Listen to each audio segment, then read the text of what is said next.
welcome to this edition of What's the Story? My name is Jo Painter. Thanks for joining me. What's the story with heroes? That's what I wanted to know, actually. Adrian Grieve from the Red Cross called me a few weeks back and said, Jo, would you be a judge? I was like, no. And it was judging nominations for heroes in the community. Absolutely one of the toughest jobs I've ever had, because in my book and looking at all of the nominations and reading the stories, everyone certainly is a hero. But it doesn't work like that when you do awards, does it? Kara Mowbray is with us. Hi, Kara. Hi. And you and I met at the breakfast this morning. We did. It was a lovely morning. It was. We had a wonderful turnout. It was the 11th year that For the heroes. Mm-hmm. You know, it doesn't seem that... I remember when the Red Cross first started the program and thought, let's honor heroes. And I really liked it because there's heroes in our life every day. Yes, absolutely. And was it Adrian who said this morning, just take a moment today, just today, and think about the people in your life and who are the heroes? And it might be coworkers or family members, and let them know that you appreciate what they do, and thank you for that.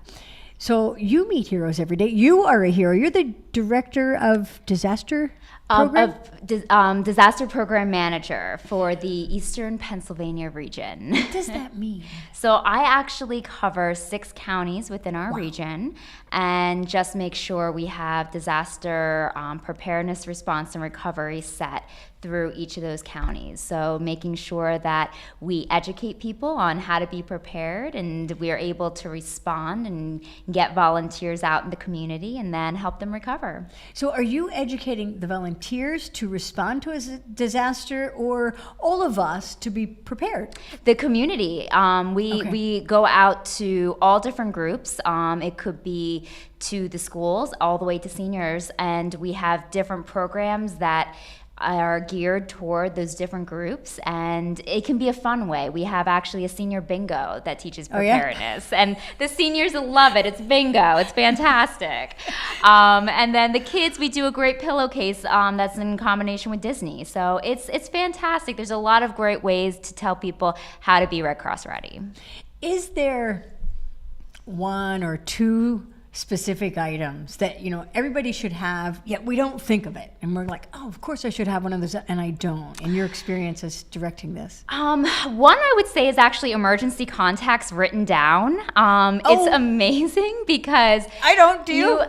If we use our phones, and we're so reliant on our phones that I couldn't even tell you my father's phone number. It's in my smartphone. I scroll to him, press his number, and that's it. So to be able to have that list, especially when you go to shelters and you plug in information, we have a Safe and Well link that tells people that you're safe if an area has a disaster. So is that something the Red Cross volunteer staff would do? So if I'm in a fire and I end up at a safe place or a shelter, then you contact my loved ones. We can. We work through a site. It's called Safe and Well, which basically put the information in, and people can go online and take a look and make sure that their loved ones are safe. So it's a fantastic thing. It's interesting that you say phones, because this morning heroes were honored, and I don't know how many categories were there. There were 9 categories. 9 categories, and one was a young boy. He was 4 years old. Yeah. Oh, incredible story. This little boy, the mother essentially had a stroke, and he heard a noise, and he was astute enough to go to that phone and pick it up.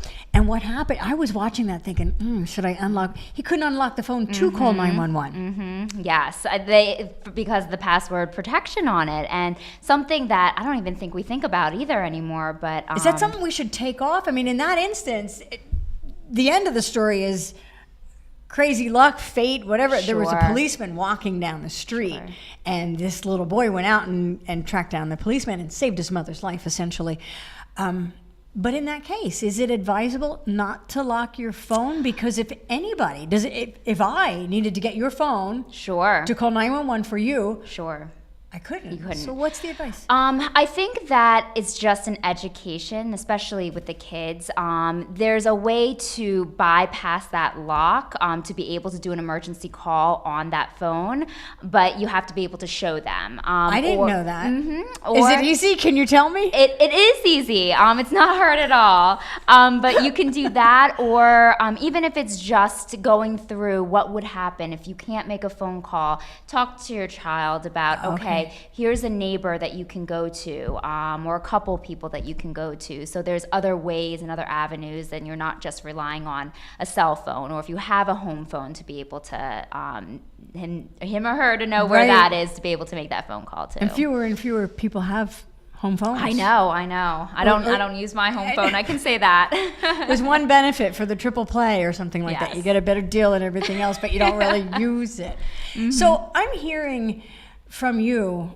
You know what I'm thinking of as I'm listening to you? The fire drills you did when you were a kid in school. Yes. You always did fire drills. So the point is, we were prepared. Once we get out of school and we're not doing fire drills, are we really good at preparing, generally speaking? We say that you can never be too prepared. And one of the pieces when we go out and do our presentations, we talk constantly about practicing. Know your home, know how to get out of your home, know 2 ways to get out of your home. People don't practice because they think they know their home so well. And we heard a story from actually the fire department where they put smoke into somebody's home and they would think that they would know how to get out, but because of the chaos, not knowing where their children were, they didn't have a plan together, so they didn't know if their kids were upstairs, downstairs, so they couldn't get out in a timely fashion. So that's where sitting down and making a family plan, knowing where to go, where to meet, what you need to do in case of an emergency. So it will be quick and easy and no one will get hurt. And hopefully you're motivated to do that after hearing this conversation, because I know I am. I'd be the first to admit I don't have an evacuation plan per se, so it's advisable. Absolutely. But speaking of fire companies, there was a fire company acknowledged this morning as a hero. Was it Kempton? The Kempton Fire Company, yes. We had so many wonderful nominations, and it's so hard to be able to pick and choose those that get the award, because I think all of them deserve an award. They do, no doubt about it. It's incredible. But yes, the fire company was able to be there and accept their award, and they were certainly commended for the rescue that they did on the Pinnacle. On the Pinnacle. A 24-hour nearly rescue, and there was a video from it was a thru hiker that fell, and a video or a Skype video from his father who said, these were the hand of God, because if they weren't there, he may not be living. Yeah. And we heard that over and over. It was kind of an uplifting tearjerker at the same time. It was. Some of the stories you honored as well, a police department? We did. We honored a law enforcement officer, Officer Christopher Sachs. He was somebody who ran into a home that was on fire and was able to rescue somebody who was in the home and couldn't get out. So risking a life to save a life. Yes. That's a hero. Yes, absolutely. It's incredible. And 2 women from the Animal Rescue League, I believe. Linda Sarangoulis and Susie Olson. They actually are from Burke's Dog Search. So they created this online platform that are basically finding dogs that are lost, and they're able to get them to their owners, or let people know if there's found dogs without an owner, and trying to pair that. So they work long and hard and all the time throughout the community. So they were certainly joyful about their work as well. I think in talking with them, they love what they do, and I think that's why they're successful at it. It's wonderful to see that. And then Chris Kaag was offered, he does I'm Able? Yes. Chris is an incredible person. He is full of energy and really pushes those with disabilities to show what their potential really is. So he has a gym, and he does incredible things out in the community as well. So he's one that you would never know that he's in a wheelchair himself.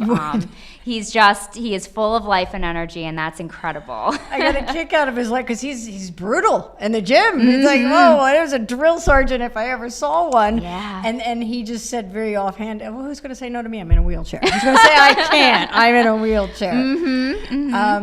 There was also a keynote speaker. Was it Marlon King? Marlon King, yes. His story was incredible. I actually, his furniture, it's a funny story as it is, the furniture that he did, my parents actually had purchased growing up, so we were aware of who he was, although I didn't really know the work he did, but incredible. A Vietnam vet who suffered a stroke, ended up in a wheelchair, and long story short, has returned to Vietnam 9 times. His sole mission is to get wheelchairs in the hands of those who need them. Children. 724 wheelchairs that he's donated over time. So incredible work to children, to vets, to a lot of people who need it. His message was short and sweet, wasn't it? It was. It was very to the point, but you could see he had passion in what he did, and really enjoyed being able to give back. So that was great. He said, if you can help somebody, do it. That was his message. If you can help somebody, do it. The Red Cross is there to do that, and a beautiful morning. Thank you for honoring those. We should say quickly in terms of who won today. Hunter Barrow was the young man who saved his mother's life. Cynthia Geiger, a 911 dispatcher. Yes. Medical was actually Audrey Dickman and Therese Knabb. Military, George Stauffer. In his 90s, his goal is to live to 100, and he still volunteers for the VA. For the VA, yes. Animal rescue was Linda Sarangoulis and Susie Olson. Adult Good Samaritan, Brad Schweitzer.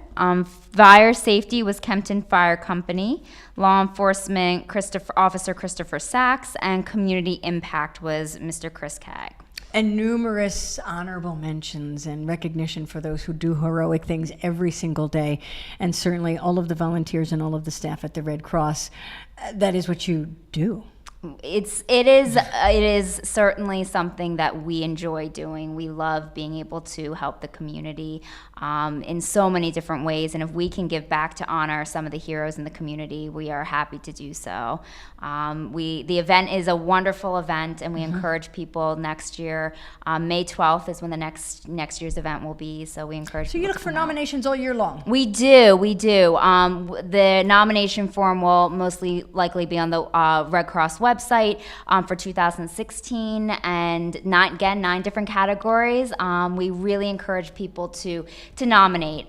There's so many people that are just reluctant to or hesitant and think that, oh, well, they don't deserve an award, but really that's what we're celebrating. It doesn't have to be a huge, elaborate, heroic action either. It could be something very simple, but to have nominations is a great thing. Every one of the award winners, very humble, didn't think they really deserved it or were heroes, but we are surrounded by them, and the Red Cross is the big hero. So thank you very much, Kara. Oh, thank you. I appreciate it. My pleasure.